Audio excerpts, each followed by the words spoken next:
Esta es una obra de ficción creada exclusivamente para el entretenimiento. El primer chillido no vino del viento ni de los frenos del autobús, sino de debajo de la banca oxidada. Lo sé porque la noche estaba tan quieta que hasta mi respiración sonaba ajena, como si no saliera de mi propio pecho. La luz amarilla del poste parpadeaba sobre el pavimento mojado, dibujando sombras largas que parecían estirarse hacia mí cada vez que el foco titilaba. Olía a lluvia vieja, a metal húmedo y a grasa rancia de los autobuses que ya no pasaban a esa hora. Y aún así, debajo de todo eso, había un olor más fino, azucarado, como a caramelo quemado. Estoy solo en la parada, pero escucho pasos pequeños contra el concreto, como uñas diminutas arrastrándose cerca de mis botas. El rosario se me clava en la palma, no porque lo apriete con fe, sino porque la mano me tiembla y las cuentas resbalan una y otra vez entre los dedos sudados. No hay coches, no hay voces, solo el zumbido eléctrico del poste y ese golpeteo irregular, casi juguetón, que da vueltas a mi alrededor sin mostrar su origen. Me obligo a mirar debajo de la banca, aunque cada músculo me pide que no lo haga. El metal frío de la estructura refleja un brillo mínimo, como dos ojos diminutos que captan la luz y la devuelven deformada. No parpadean, no se mueven, solo están ahí, a la altura del suelo, demasiado bajos para ser de un animal grande, demasiado espesos para ser un reflejo cualquiera. Un murmullo espeso se cuela entre mis pensamientos, una voz aguda, infantil, hablando un idioma que no debería entender, pero que llega directo a mis recuerdos más sucios, a lo que nunca confesé a nadie. Tú tampoco lo dijiste todo, padre. La voz no resuena en el aire, sino dentro de mi cráneo, como si rascara las paredes internas de mi cabeza con dedos invisibles. Siento un cosquilleo en la nuca, un peso, como si alguien muy pequeño se hubiera subido a mis hombros sin tocarme la piel. Trago saliva y doy un paso atrás, pero mis pies chocan con el borde del andén, y por un segundo creo que voy a caer a la calle vacía. No hay nadie más en la parada, pero estoy seguro de que no estoy solo. La banca cruje. No es el sonido del metal movido por el viento, es un balanceo lento, rítmico, como si un cuerpo ligero se me meciera justo donde antes no había nada. Los ojos diminutos se elevan unos centímetros del suelo, sin piernas, sin tronco, solo ese par de brillos que me miran con una atención casi cariñosa. El poste de luz se apaga de golpe, dejándome a oscuras, y en esa negrura, muy cerca de mi oído, el duende susurra algo que nadie más debe escuchar. Antes de que pueda reaccionar, siento una mano pequeña, áspera y fría, cerrarse alrededor de uno de mis dedos, como si un niño me invitara a seguirlo hacia un lugar donde la fe ya no sirve para nada. Si estás escuchando esto, no lo hagas en un lugar público. No en una parada de autobús vacía, no solo en la calle, no mirando de reojo cada sombra que se mueve al borde de tu visión. Te lo digo porque sé cómo empieza, con algo pequeño que nadie más ve, algo que parece un juego, una broma, una simple historia para pasar la noche. Y cuando quieres darte cuenta, ya no eres tú quien mira la oscuridad, es la oscuridad la que está mirando dentro de ti. Mientras te hablo, la banca frente a mí sigue crujiendo, como si algo diminuto estuviera balanceando las piernas en el vacío, impaciente porque siga contando. No voy a intentar convencerte de nada, no vengo a asustarte por gusto. Pero si decides quedarte hasta el final, necesito saber quién está al otro lado. ¿Quién se atreve a acompañarme en este caso que la Iglesia nunca aprobó oficialmente y que nadie registró en ningún informe? Escribe en los comentarios tu país y tu ciudad. Necesito imaginar dónde estás sentado, qué tipo de sombras te rodean, qué clase de silencio te acompaña mientras escuchas mi voz. Si llegaste hasta aquí, no olvides dejar tu like antes de que se apague la pantalla. No es por mí. Es porque a estas cosas les gusta sentirse observadas, nombradas, recordadas. Cada vez que alguien se suscribe, cada vez que alguien comenta, es como si una nueva luz se encendiera en un rincón distinto del mundo. Y créeme, voy a necesitar todas esas luces para atravesar lo que voy a contarte. Suscríbete ahora mismo si quieres escuchar más casos como este, porque algunos expedientes no sobreviven al archivo oficial, pero sobreviven en la memoria de quienes se atreven a escucharlos hasta el final. Quédate conmigo esta noche. No pauses, no retrocedas, no quites los ojos de la pantalla, aunque sientas que algo se mueve cerca de ti cuando lo haga. Voy a contarte cómo empezó todo con un simple duende en una parada de autobús que nadie más veía, y cómo terminé dudando si era yo el exorcista o solo otro pasajero más esperando un transporte que jamás llegó. Cuando el caso llegó a mis manos, ni siquiera venía en una carpeta oficial, sino doblado en 4 dentro de un sobre sin membrete, como si alguien tuviera vergüenza de admitir que lo había escrito. El papel olía a humedad y a tabaco viejo, y las letras, torcidas, parecían temblar entre manchones de café seco. Lo encontré sobre mi escritorio, justo encima del crucifijo de madera que casi nunca uso, como si alguien lo hubiera dejado allí sin hacer ruido mientras yo estaba en misa. No había remitente, no había sello, solo una frase subrayada al comienzo del informe. Él lo ve, padre, pero nadie más lo ve. Mientras lo leía, el reloj de pared marcaba un tic-tac demasiado lento, como si las agujas dudaran antes de avanzar al siguiente segundo. Afuera, el patio del convento estaba vacío, solo el ruido lejano de una moto y el graznido de algunos pájaros negros sobre los cables. Pasé los dedos por la primera página y sentí la rugosidad del papel barato. Me distrajo un momento, como si el tacto fuera más importante que las palabras. En el encabezado alguien había escrito el nombre del paciente, Tomás, 17 años, y debajo, entre comillas, la descripción. Asegura ver un duende en la parada del autobús nocturno. Nadie más lo percibe. No era la primera vez que me llegaban historias de sombras, de voces, de supuestos demonios escondidos en las esquinas de la ciudad, pero algo en la forma en que describían a ese duende me resultó diferente.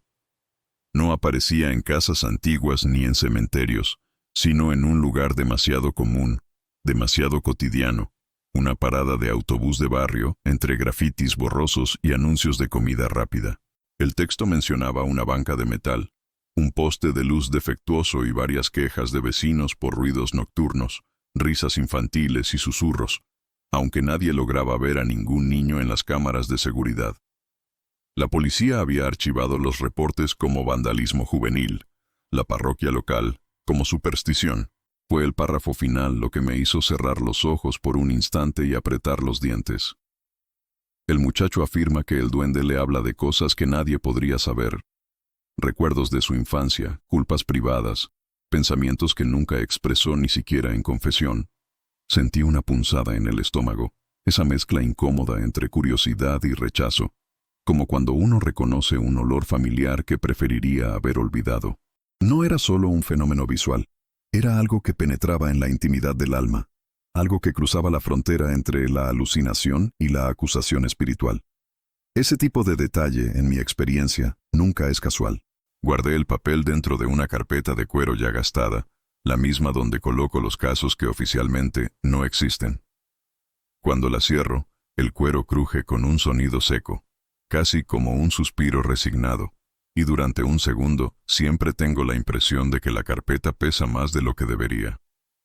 El pasillo hacia el despacho del superior estaba en penumbra, iluminado solo por la luz azulada que entraba desde un patio lateral, donde el viento jugaba con las hojas secas. Cada paso que daba hacía eco en el suelo de piedra, y ese eco se multiplicaba en mi cabeza como si alguien caminara descalzo detrás de mí, copiando mis movimientos con un leve retraso. Golpeé la puerta 3 veces, y el sonido resonó hueco, como si la madera escondiera un espacio mayor, una oquedad que no debería estar ahí. El padre superior levantó la vista lentamente, dejando a un lado un montón de documentos con sello oficial.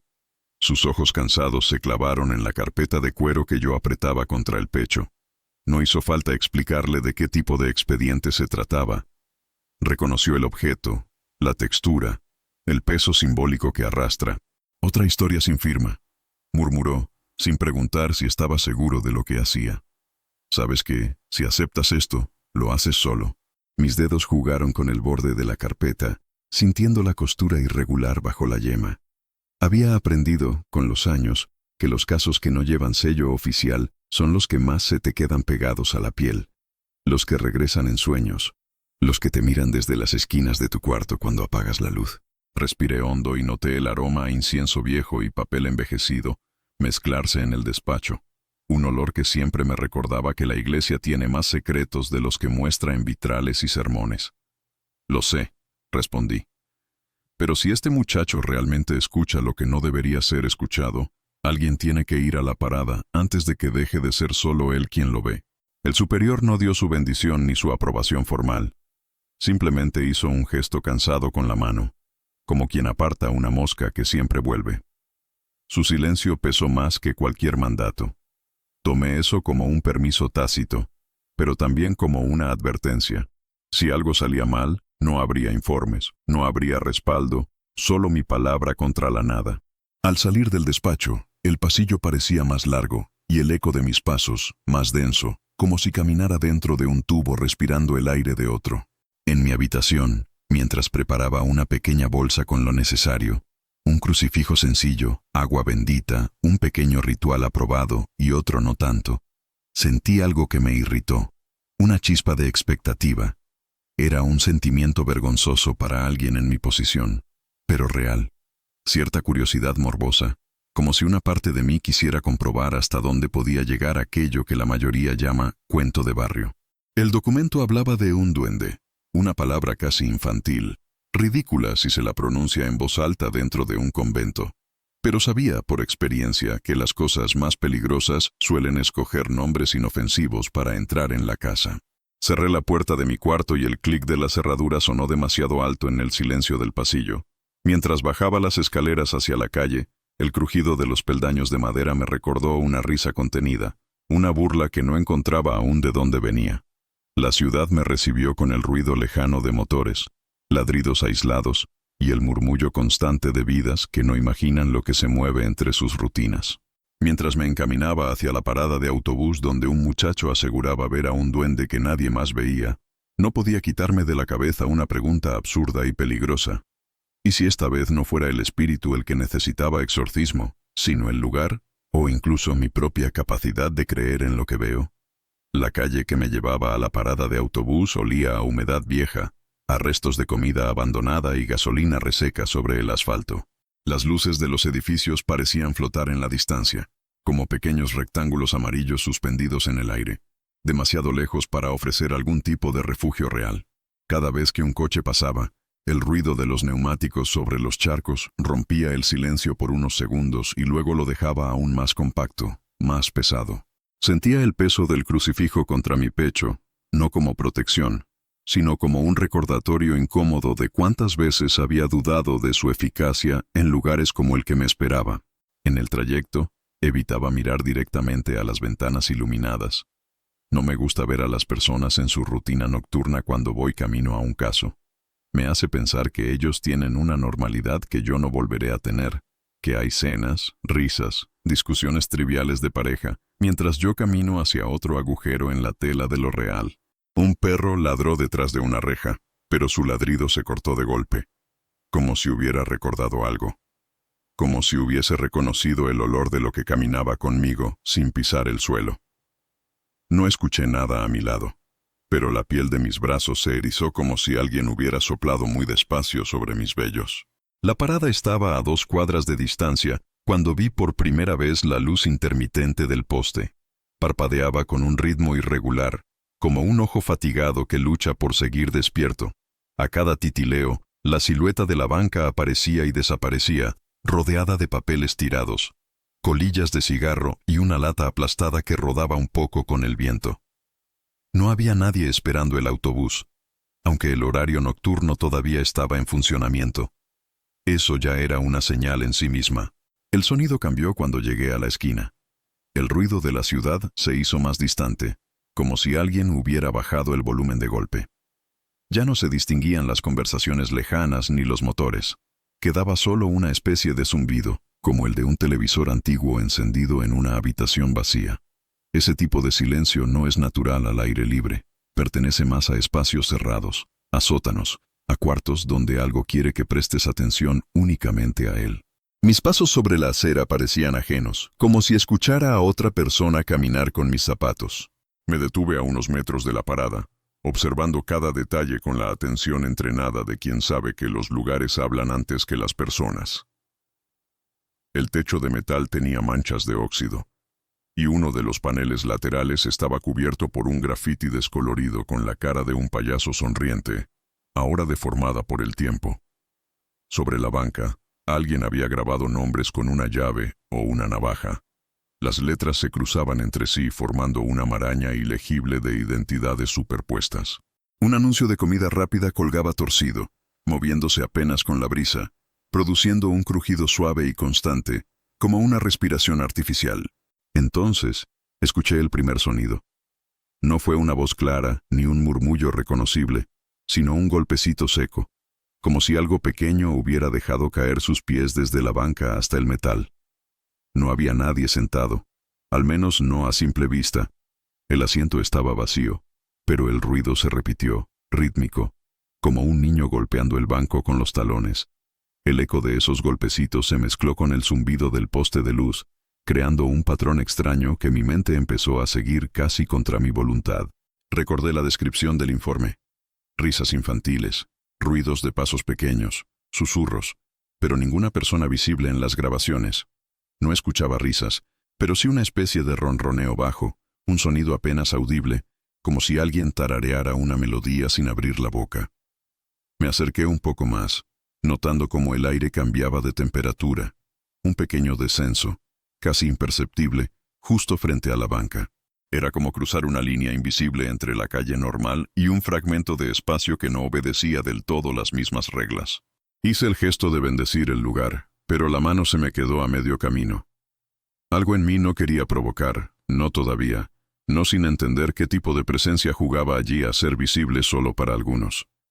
En vez de rezar en voz alta, dejé que las oraciones se formaran apenas en mi mente, sabiendo que, si era algo verdaderamente espiritual, no necesitaba sonido para escucharme.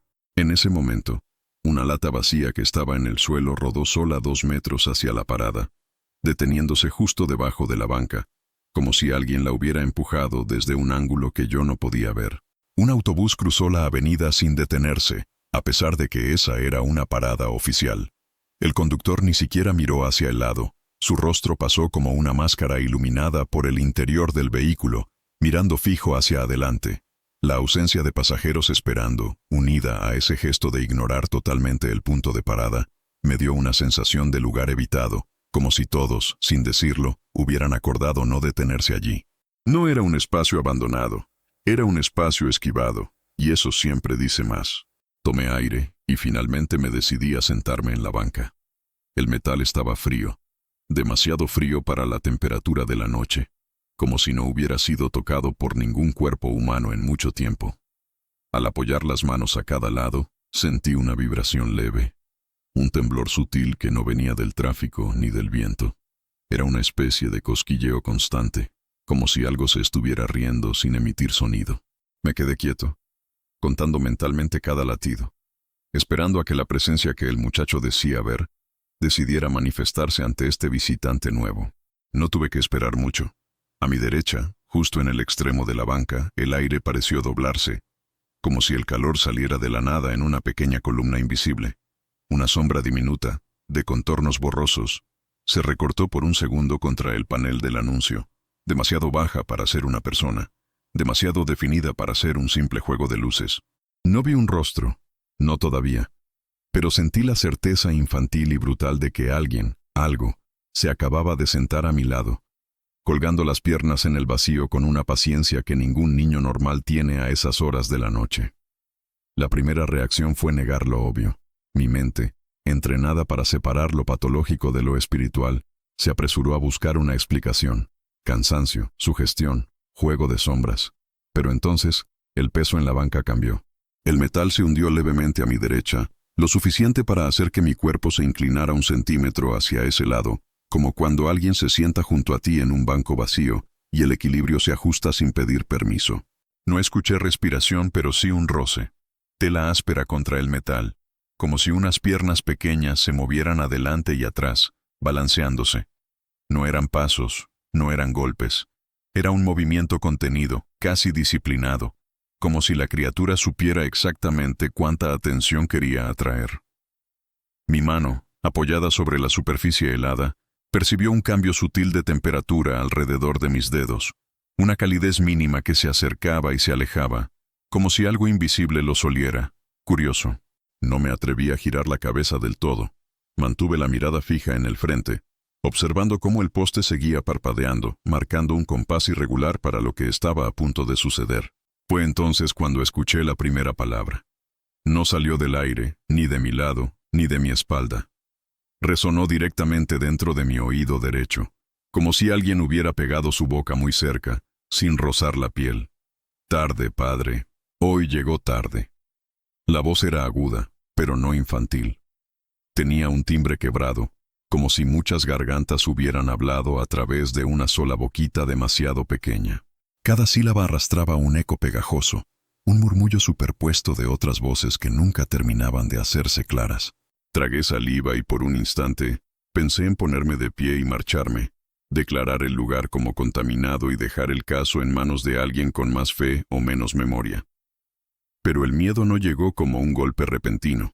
Se deslizó despacio, como una manta húmeda, cubriéndome primero la nuca, luego los hombros, hasta llegar al pecho. Había algo profundamente personal en esa frase. Llegó tarde.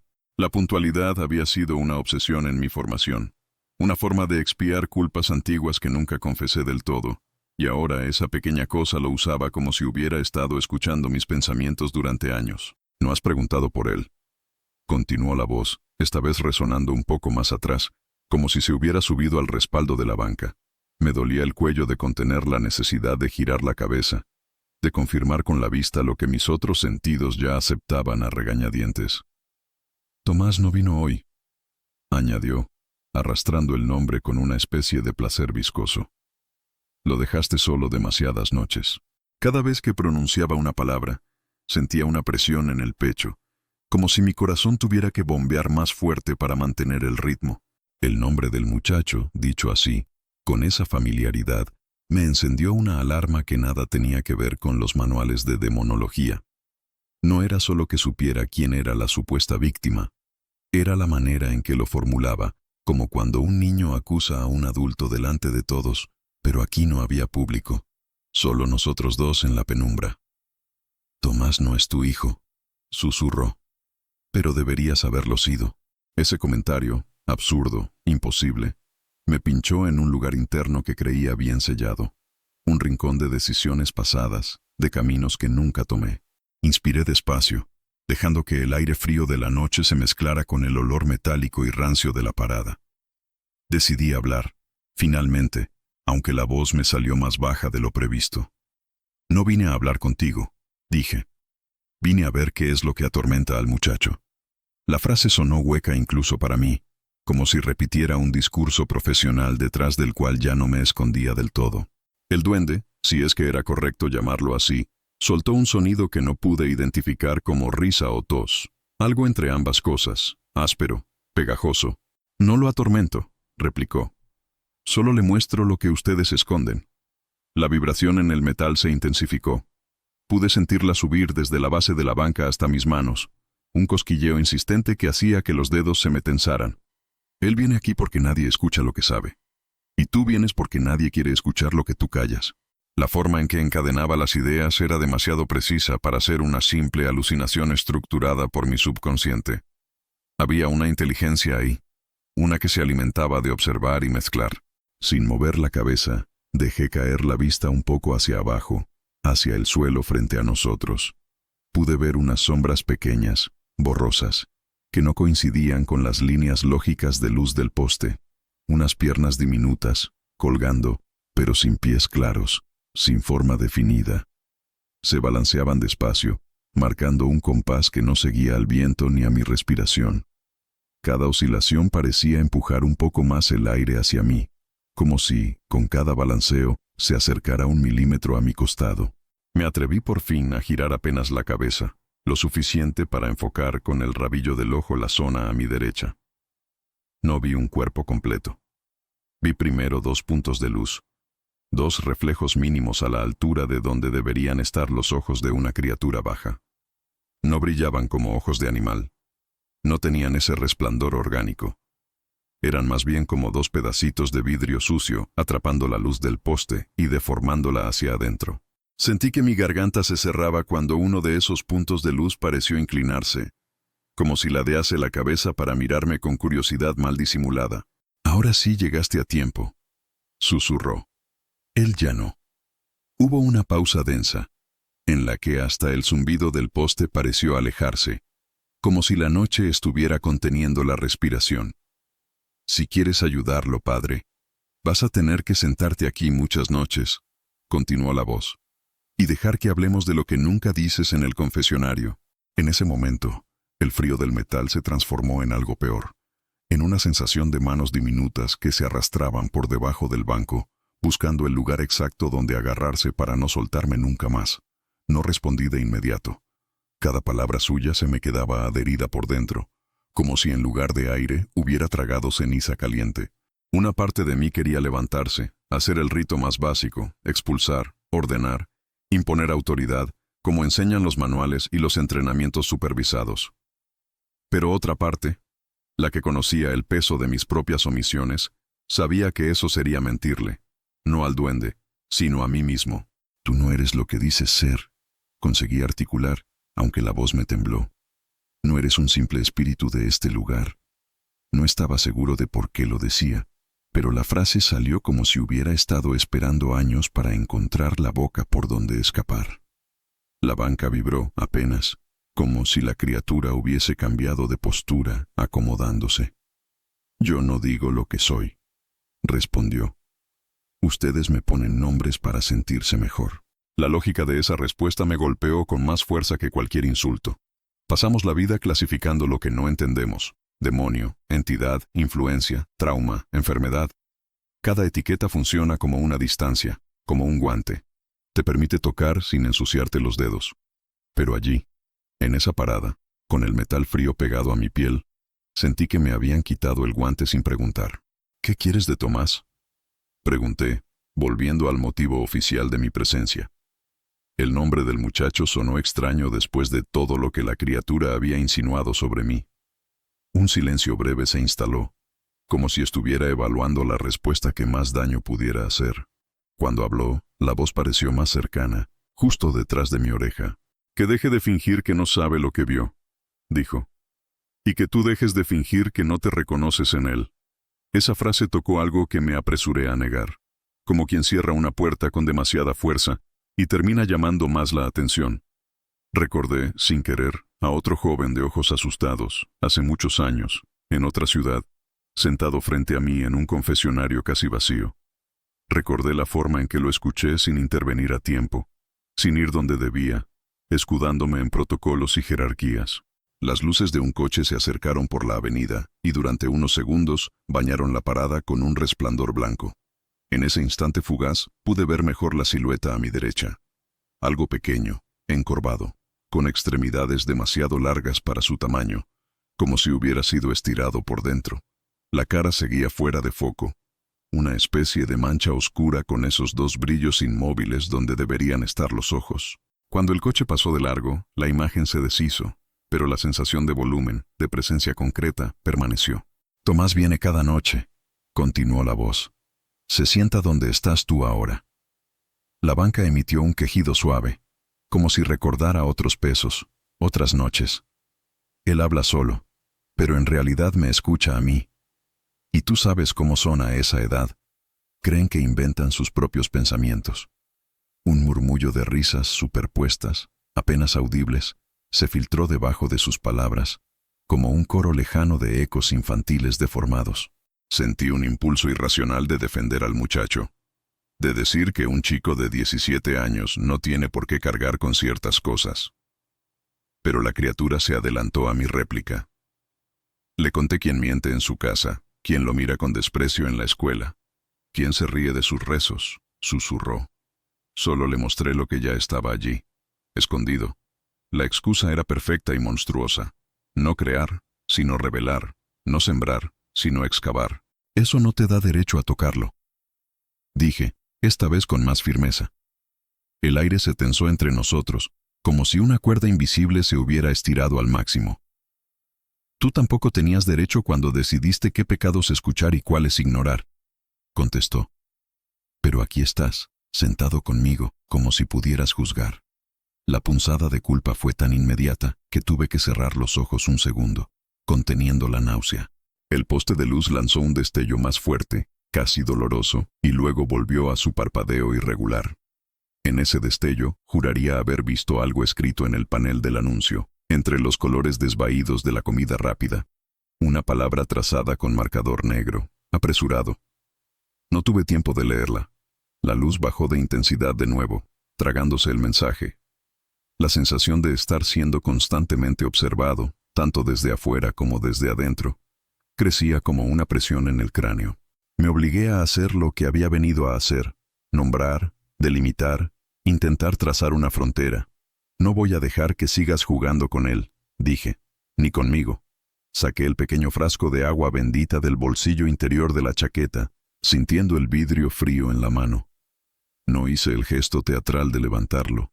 Simplemente lo sostuve, dispuesto a actuar en cuanto sintiera la mínima fisura de debilidad en esa presencia burlona. El duende, si seguía siendo adecuado llamarlo así, se quedó en silencio por primera vez desde que llegué. La banca dejó de vibrar. El metal pareció de pronto solo metal, sin vida. Por un instante pensé que se había ido, que se retiraba para esperar otra noche, otro interlocutor más frágil. Entonces, muy despacio, sentí algo que me heló más que cualquier visión. Una mano diminuta, áspera, apoyándose sobre la mía, sujetando el frasco desde arriba con una fuerza imposible para su tamaño, impidiéndome mover los dedos. La textura de esa mano no se parecía a nada que hubiera sentido antes. No era carne normal. Tampoco era la frialdad translúcida de algo que ya no pertenece del todo a este lado. Era una mezcla de aspereza y humedad, como tocar una tela vieja empapada en agua sucia, con pequeñas rugosidades que raspaban mi piel pero sin llegar a herirla. El frasco de vidrio chirrió apenas entre nuestras dos fuerzas, la mía intentando levantarlo, la suya, diminuta, inmovilizándolo con una facilidad insultante. Mi impulso fue retirarla, sacudirla, romper el contacto a cualquier precio, pero mis dedos no me obedecieron del todo. Era como si una corriente eléctrica muy suave recorriera mi mano, entumeciéndola, volviéndola parcialmente ajena. Podía ver, con el rabillo del ojo, la tenue silueta de esa pequeña palma encorvada sobre la mía, delgada, con dedos demasiado largos para la proporción del brazo, doblados en un ángulo que parecía antinatural. El olor cambió. El metal oxidado y la humedad de la calle quedaron en segundo plano, desplazados por un aroma dulzón, pegajoso, como caramelo recalentado hasta casi quemarse. «Siempre traen frascos», murmuró la voz, ahora sonando justo encima del punto donde nuestras manos se encontraban. Agua, aceite, sal, palabras. Cada término que nombraba caía en mi mente como una piedrita en un pozo profundo, produciendo ondas que tardaban en disiparse. «Pero nunca traen silencio, padre. Y es lo único que realmente necesitan». No supe si se refería a los otros, a los que venían a la parada, o a mí. «Suéltame», logré decir con la mandíbula tensa. La criatura hizo un sonido que no sabría cómo catalogar. Algo como un suspiro divertido, cargado de condescendencia. «Si te suelto, te vas», contestó. «Y aún no hemos hablado de lo que viniste a negar». La acusación estaba tan cuidadosamente formulada que me dolió más por precisa que por maliciosa. Noté un ligero incremento de presión sobre el frasco, una advertencia. No era una amenaza directa, pero entendí que podría aplastarlo si quisiera, hacer estallar el vidrio en mi mano y mezclar los restos consagrados con mi sangre. Un pensamiento cruzó mi mente, rápido, casi automático. Si se lo permitía, si dejaba que ese pequeño gesto simbólico ocurriera, algo en la balanza se inclinaría irremediablemente en su favor. No era un simple accidente físico. Era un acto de posesión del rito mismo. «No puedes tocar lo que no te pertenece», dije, aferrándome a una de las pocas frases que aún conservaban sentido en mi preparación. La banca crujió bajo nuestro peso, como si las estructuras internas del metal estuvieran reajustándose para acomodar algo que nunca habían estado diseñadas para sostener. «¿Y quién decide que me pertenece?», preguntó con tono casi curioso. «¿Tú? ¿Él?». Él no necesitaba nombre. Los dos sabíamos que hablaba de Tomás. «Él me habló primero», continuó. «Vino aquí antes que tú. Me trajo sus miedos envueltos en silencio, como un regalo». Mientras hablaba, la presión sobre mi mano fue disminuyendo, no porque me liberara, sino porque empezó a deslizar sus dedos huesudos entre los míos, como si quisiera entrelazarlos. El gesto tenía algo de grotescamente íntimo, una parodia del consuelo. Yo solo abrí los paquetes que ya estaban podridos por dentro. Añadió: ustedes llaman tentación a lo que en realidad es honestidad. Esa frase me atravesó con una claridad brutal. Honestidad. En mi trabajo, pocas cosas son tan resbaladizas como la idea de verdad interior. Uno escucha confesiones, filtradas, editadas, reducidas a lo que la persona cree soportable. Pero allí, en esa parada, me enfrentaba a algo que no pedía permiso para entrar, que no respetaba el límite entre pensamiento y palabra. Un invasor que se disfrazaba de espejo. Lo que le muestras lo está destruyendo. Insistí, aferrándome a la imagen del muchacho como quien se aferra a una cuerda en medio de un río crecido. Sentí un pequeño estremecimiento en la mano que me sujetaba, como una risa silenciosa que se transmite por los huesos. Lo que lo destruye no soy yo, replicó. Son las cosas que ya estaban allí, pudriéndose mientras ustedes le decían que todo se arregla con cerrar los ojos y repetir frases. Su desprecio por mis herramientas era tan palpable que casi podía masticarse en el aire. El poste de luz lanzó otro par de parpadeos rápidos como un tic nervioso. En uno de esos destellos pude ver algo escrito, ahora sí, en el respaldo de la banca, justo donde mi hombro rozaba el metal. Eran letras torpes, arañadas en la superficie. Tomás, seguidas de una fecha reciente. La idea de que él hubiese dejado su nombre allí, como una especie de firma de presencia, me produjo una sacudida de urgencia. ¿Dónde está ahora?, pregunté, forzando la voz a sonar firme. ¿Qué le hiciste esta noche? La criatura tardó unos segundos en responder, saboreando el silencio, estirándolo. En esos segundos escuché algo más allá de la avenida. Una sirena distante. Luego el llanto de un bebé en algún apartamento cercano. Después un portazo lejano. La vida seguía, ajena, indiferente, mientras yo esperaba la respuesta de algo que no debería existir. Hoy no vino, dijo por fin, pero no por falta de ganas. La mano sobre la mía se tensó apenas, como si marcara el ritmo de cada palabra. Intentó llegar, pero el autobús no paró donde debía. La frase, en sí misma, no tendría por qué ser amenazante, pero dicho allí, por esa voz, adquiría un peso distinto. Un escalofrío me recorrió la espalda. Imaginé al muchacho, solo, caminando por calles parecidas a las que yo había recorrido, persiguiendo un horario nocturno, convencido de que alguien lo esperaba en esa parada. Imaginé las luces de un autobús aproximándose, el conductor distraído o quizá no tanto. La criatura pareció saborear mis imágenes, como si las estuviera viendo proyectadas en algún rincón que compartíamos sin saberlo. A veces, añadió con un tono casi melancólico, los buses no paran donde están pintadas las líneas, paran donde alguien está dispuesto a bajar para no volver a subir. La ambigüedad de la frase me apretó el estómago. No sabía si hablaba en metáforas o si acababa de insinuar algo muy concreto y muy reciente. La necesidad de encontrar al muchacho, de verificar su estado, se volvió de repente urgente, casi física. En ese momento, por primera vez desde que me senté, sentí que la mano que me sujetaba empezaba a aflojar el agarre. Los dedos largos, huesudos, se retiraron poco a poco, como si se deslizaran hacia atrás, dejándome el frasco de agua bendita totalmente libre. El contacto se rompió, pero el residuo de su tacto permaneció, un hormigueo desagradable bajo la piel. Sabía que, aunque el vínculo físico se hubiera roto, otro tipo de enlace, menos visible, acababa de formarse entre la parada, el muchacho y yo. La botella de agua pesaba de forma distinta en mi mano, como si una parte mínima de esa cosa se hubiera infiltrado en el vidrio. Apenas lo suficiente para dejarlo tibio, casi palpitante. Sin embargo, la banca estaba inmóvil otra vez, quieta, sin vibración, como un animal que finge dormir para engañar a quien lo observa. El silencio volvió a ser ese zumbido espeso, como de televisor viejo encendido en el fondo de una habitación, pero ahora tenía capas. Debajo del ruido escuchaba mi propia sangre en los oídos, y debajo de eso, algo que respiraba muy despacio. No sabía si la criatura seguía sentada a mi lado o si solo había dejado una sombra de sí misma pegada al metal. Decidí no lanzar el agua de inmediato. No por miedo a provocarla, sino por algo peor. La sospecha de que eso era lo que quería, que reaccionara de forma previsible, automática, como cualquier exorcista bien entrenado. En lugar de eso, saqué del bolsillo interior la copia arrugada del informe.